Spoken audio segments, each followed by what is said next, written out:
Would have been nice. 7-0 homestand, 8 straight wins. What are you going to do? I mean, you can't win them all, literally. They tried 3-2. Pittsburgh takes the Phillies in the last regular season home game as we welcome you to Phillies Postgame Live. Ricky Bottalico, Ben Davis. Who are you kidding? It's still one of 162. You got to go out there and try to win some bases. I can't even do it with a straight face. My bad. I know. I was like, where's he going with this? It is what it is. I mean, you went out there tonight. You got some things accomplished. I think most importantly, Zach Wheeler comes off the field feeling good about himself. He threw the ball well in this game. He located some fastballs. That's it. Get him ready for his next start, which is Tuesday. Mm-hmm. Tuesday. Against who knows? Who knows? Benny, what do you think? Well, it was one of those games. The Phillies bats only produced 5 hits. 3 of those came off the bat of Trey Turner. He looked really good tonight. Used the whole field. Schwarber obviously got things started with a Schwarber bomb, the first batter of the game, put him up 1-0. But I was happy that Wheeler threw the baseball. He was good. He looked good. Everything was crisp. And Bryce Harper got thrown out on an egregious call by Angel Hernandez. Oh, that was awful. It's amazing how you're just never surprised. And how this keeps going on with him. You could say and it. Bryce, Never always surprised by one guy every single time. Angel Hernandez you're talking about. And you both have experiences with him as former players. Yeah, and then none of them were really good. No. So, and Bryce Harper, you can say, why would he get thrown? I think it shows you what that means to him. These at-bats mean stuff to him. They mean something to him. And this is, a guy that, he lost his temper, but so be it. Sometimes you have to stand your ground and say, you know what, you were wrong, dude. You were wrong. And that's what Bryce Harper did. I have no issue with it. And by the way, Bryce sitting at 295 right now. Yeah. I'm sure that 300 number has come into his mind at some point here in the last couple weeks, and then you get a call like that, and it throws you right off the rails. And he went off the rails, which I don't mind. I think in that type of situation, especially after seeing the replay 20 times, that he definitely did not swing, and it really wasn't even close. Angel, it's just Angel. Angel probably just wants to go home. I mean, in all reality, he's got, 3 games left? 4 games, 3 games left after tonight. I'm sure he just wants to get home, too. Yeah. Well, guess who else is upset? The fans who got to see Bryce Harper for 3 innings. And with the exception of one. Mm-hmm. Right, with the exception of one. Here is Ruben Amaro Jr. for the crossover. Ruben, I know you were nodding your head in agreement. You've no doubt had experiences or witnessed Angel Hernandez and his wizardry. What did you think when Bryce got tossed? Well, I mean, obviously it was a wrong call, and we don't want to necessarily make this show about Angel Hernandez. It's a little bit of a waste of time as far as I'm concerned. But I think it's just unfortunate that Bryce had to go through that. Still some things that they have to work through over the next 3 days to make some decisions. But Ruben, back to Angel Hernandez. If we could just, I only have 5 or 6 more questions on it. What is job one for Rob Thomson now? These next 3 games. It's not about the wins and losses. I understand. You certainly don't want to lose 3 straight going into the playoffs. Not that I'm concerned about that. But what's his major focus here? Yeah, I think it's just making sure everybody's healthy. I think that's one of his biggest things, healthy and ready to go. I think you sort of have to treat this, a little bit like spring training. Okay, opening day's coming in the next couple of days, and in this case, it's, the first playoff game. And I think you have to just make sure that these guys are lined up and fresh and ready to go and going on all cylinders. So there's some guys who probably use some at-bats. I think Stott's going to get some at-bats. I think Real Muto is going to continue to play, at least play a couple more games here. And I think it's just a matter of just making sure that the guys at the end of the day are healthy and ready to go. Ruben, do you think this is a point where Rob Thomson has called these guys in and said, what do you think you need before we get to this the playoff games? Because, I mean, you were sitting on, 5 games before, 5 games before a playoff game. And if you're a normal starter, are you probably saying, okay, I can go up until Saturday, I don't want to play Sunday and Monday, and then we'll turn it back up on Tuesday? Yeah, I think it's one of those things. It's a collaborative effort. I mean, they're going to talk. They'll talk with the Caleb Cotham, and they'll, especially with the pitching, to try to make sure that they design, a plan to make sure that they're all ready. Same thing with some of the guys that are the everyday players. You want to make sure that they get a couple of bats here and there, and then make sure that they at least see some reps. You can't go like 3 straight days. It's one of the things that happens during the course of like an all-star break.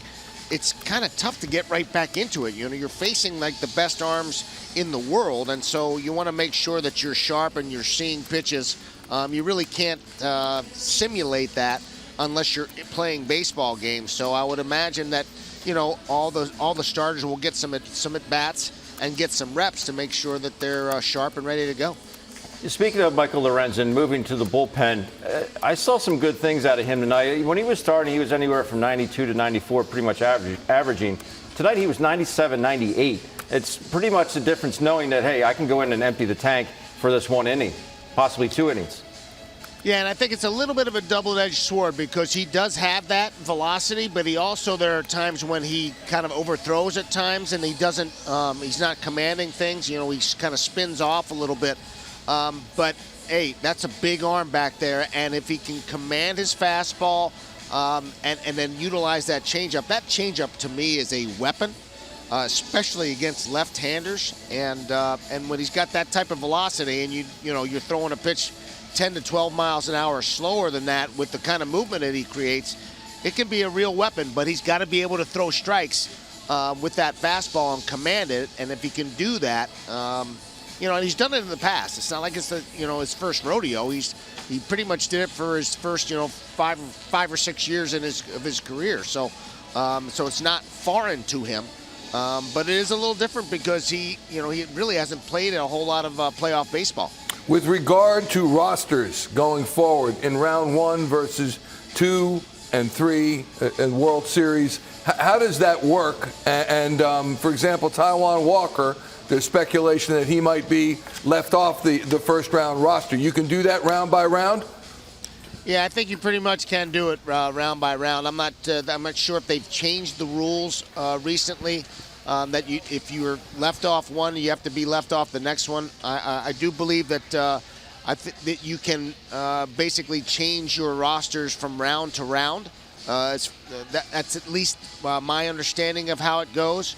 And you're just hopeful that you pick the right guys, and it's really a matchup situation in a lot of ways.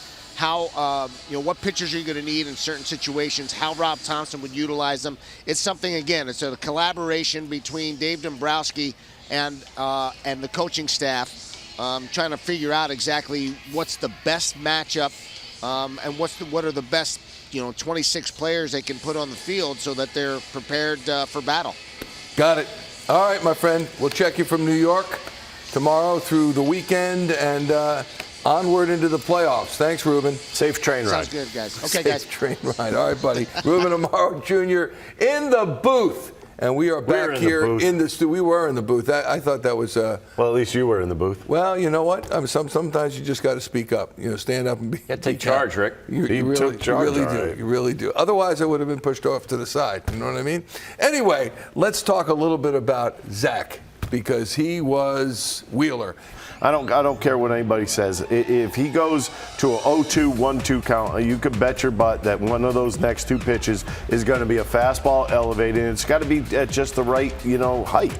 And he's one of those guys, when he's got that in a groove, he's tough to hit. And I think he was just working on certain things tonight, kind of in and out, kind of a bunch of breaking balls. But to me, it's all about the fastball location.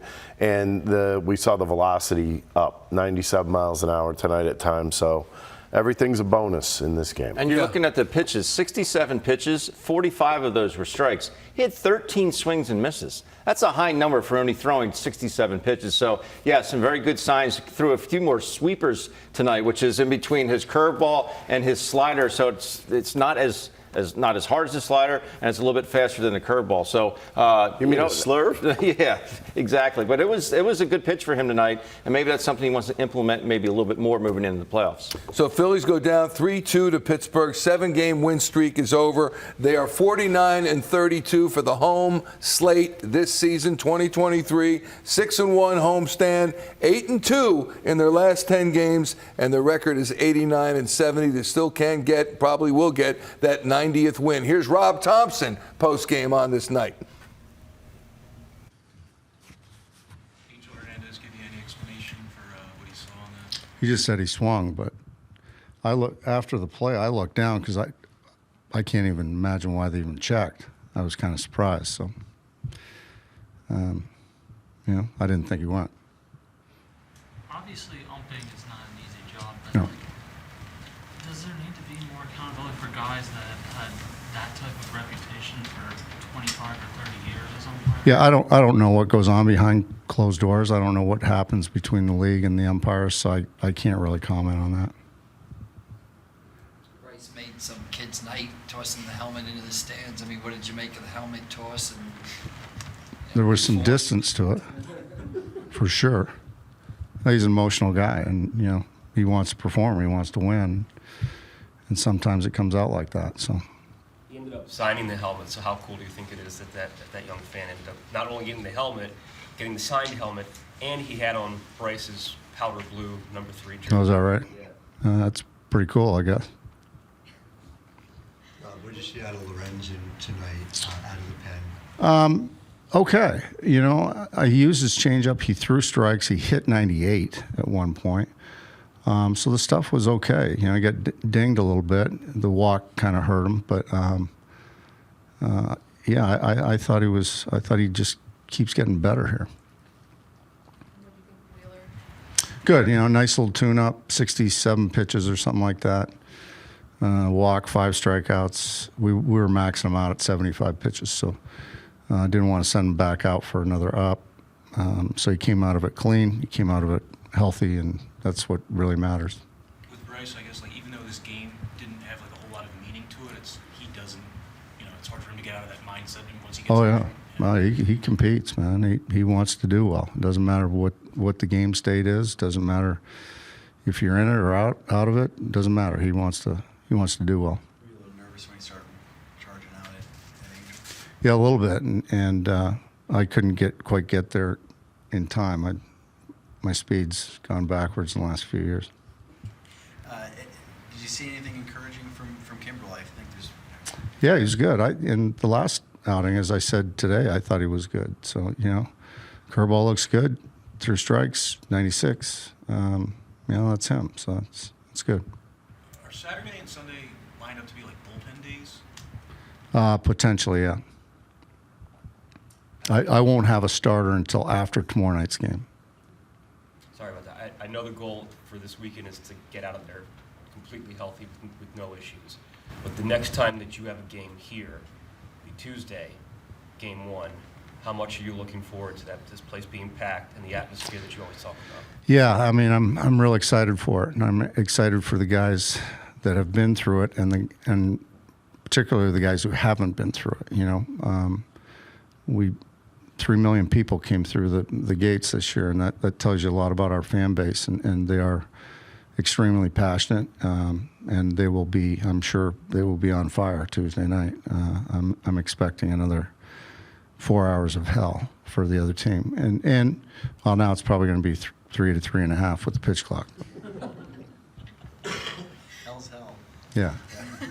I have never seen I have seen a lot of guys get kicked out of baseball games for long periods of time. I've never seen them launch a helmet, let alone a brand new helmet, it looked like, into the seats. Yeah. My issue again is I'm not saying if he swung the bat, then that should have been called a strike. If it didn't, then don't call it a strike. But you have to have some awareness of time and place. It's the last regular season home game. You got people there, as I said in the 7th inning, you've got people there who might not normally get to see a game because they've clinched. So people are giving some tickets away. Not his problem. I know it's not, I understand that. It wasn't Terry Francona's problem either that he sat Scott Rowland on Scott Rowland Day. Wasn't his problem either. Till it became his problem. Actually, it was his problem. Well, I can see your point, though, Mike. You go to he's one of those guys that if you're in town, who's in town? Oh, the Phillies. Dad, can we go see Bryce Harper? He's that guy. And so I do understand from that aspect as well as to, there are a lot of people there to see him. But, again, you can't let an umpire do that to you. You have to stand your ground at some point. By the way, Ben, I understand Michael's account of what happened, but that's not how umpires think. Umpires go out there and do their jobs. They don't think that, oh, well, it's their last home game. I can't throw out Bryce Harper. Right. Well, I think he was pretty quick on it, and I understand why Harper would get upset. And if Hernandez thought that he had made a bad call, I would have given him a lot more rope than the rope he gave him before you tossed that guy out. Also, Bryce Harper would have come to the plate in the 8th inning as the tying run. What do you think? You think he's got a shot at doing something? But you don't know what he said. I saw what he said. I saw what he said. Wait, time out. I know you could see a couple things. I went to the Lip he Reading said. Institute. I know. All right, let's hear from Bryce Harper himself post-game in the clubhouse. Again, it's feel just the same. Yeah, I mean, it's just bad. Just all around. I mean, you're grinding in that at bat, facing a guy I've never faced before, and I get to 3-2 count. Take a slider down and in. Obviously didn't go, and wasn't even thinking about it in that situation. Was taking my stuff off, and I heard the crowd's reaction. I was just like, "There's no way." Just Angel in the middle of something again. I mean, it's just every year. It's the same story, same thing. I'm probably going to get a letter from Michael Hill, and I'm going to get fined for being right again. So it's the same thing over and over and over and over again, and it's just not right. Did that play into your reaction? The fact that it's like a repeated thing with? No, I mean it's just the reaction of I should be on first base. I mean I'm grinding as hard as I can in the batter's box in these games. I mean everybody talks about they don't mean that much, but they do. They for each stat, for each game, winning games, winning mentality, everything. All these at bats matter. We don't play this game forever, and when you get one taken away from you, just doesn't sit well. You feel like there needs to be more accountability when a call is that egregious? I don't know. I mean, it's just a bad situation. But again, I mean, I'm gonna get in trouble, and it's just I don't think it's right. On the other hand, you made a kid pretty happy. What made you decide to go sign that helmet? Yeah, I mean, after the fact I was walking off, I wasn't too upset anymore. I kind of got all of it out and just threw my helmet in the stands because I didn't need it anymore. So, got the kid. Ended up signing it for him, and he was super happy. So, it was good. You could need it later in the postseason, I guess. Right? We got new ones. I can get new ones. Probably put a sticker on there. So. What made you? Yeah, I was gonna just. When did you decide to sign it? I guess when you saw the kid on TV and how happy he was. Yeah, once he got it, I just sent Schmidt up there and Vic and asked him, if he wanted me to sign it. So that would be good. He was wearing your jersey. You're his favorite player. Knowing that you made his night like that, an unforgettable night. I know it's a frustrating moment getting tossed, but knowing that there's the other side of that, how does that make you feel that you made his night? Yeah, I mean, just all around though, right? I mean, I never want to get thrown out of a game. Like, I never want to, be on that side of it and make somebody's night in that situation. Because this was our last game at home in the regular season. Not many of these people are going to be able to, afford tickets to play in a postseason game or see a postseason game. It's a very tough ticket to get, especially with what we have right here. So, getting thrown out of a game like that, it's not fun because they might see me for the last time this year, and I don't like that. I don't like that situation. I don't like putting fans in that situation of getting thrown out and them not, me getting thrown out in the 3rd inning, and it's a bummer for everybody, including my team as well. And I was happy I was able to do that for him and sign that for him, but I wish I could have hit a homer or done something different in the game, to make his night. Why do you think you're going to get fined? Is it because of what you're saying, your reaction, running out to him? Every time I get thrown out, I mean, it's over and over, right? Like you do something on the field and it's like, oh, you did it wrong, or you take a pitch, over the plate and it's a ball and I get thrown out. It's my fault, It's just, so I understand you have to live up to a certain, a big leaguer mentality, right? You have to act like it. You have to show that. So I understand that, but at the same time, it's just. When there's a call that bad or something happens, I think it's wrong for both sides, right? Hitting, pitching, anything. And there's times where it's warranted and there's times where it's not. He didn't say anything to you, did he, Angel? When he just told me if I saw the replay that, I would know that I was wrong. So, I mean, yeah, so. I take it you've seen the replay? I didn't need to see the replay.